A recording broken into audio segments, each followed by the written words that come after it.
मनोरंजन विश्वाची सफर करूया। लाडकी बहीण आता रुपेरी पडद्यावर झळकणार आहे। याआधी या नावाची योजना महाराष्ट्रामध्ये लोकप्रिय ठरली आणि आता या नावाचा सिनेमा येतोय। मंत्री आशिष शेलार यांच्या हस्ते नुकताच त्याचा मुहूर्त पार पडला। दिवंगत अभिनेता सुशांत सिंह राजपूतच्या हत्येचे पुरावे नसल्याचा क्लोजर रिपोर्ट सीबीआयने सादर केलाय। खोट्या कथा रचल्या गेल्याचा आरोप आहे। अभिनेत्री रिया चक्रवर्तीच्या वकिलांनी या प्रकरणामध्ये हा आरोप केलाय। अभिनेता हर्षवर्धन राणे आणि अभिनेत्री सोनम बाजवाच्या सिनेमाच्या सेटवर हेलियमचे फुगे फुटले आणि त्यामुळे एकच गोंधळ उडाला। सुदैवाने सगळे सुरक्षित असल्याने हर्षवर्धनने त्याबाबतची माहिती दिली।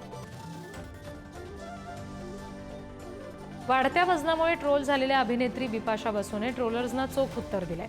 अशा वाईट दुखावणाऱ्या कमेंट माझी ओळख किंवा दर्जा ठरवत नाहीत असं ती म्हणाली। माझी मिस इंडिया श्वेता नायरनं तिचं समर्थन केलं। कंतारा 2च्या सेटवर मिमिक्री आर्टिस्ट आणि अभिनेता कलाभवन निजू यांचं हृदयविकाराच्या झटक्यानं निधन झालं। कंतारा 2च्या शूटिंग दरम्यान कलाकाराच्या मृत्यूची आतापर्यंतची ही तिसरी दुर्दैवी घटना आहे।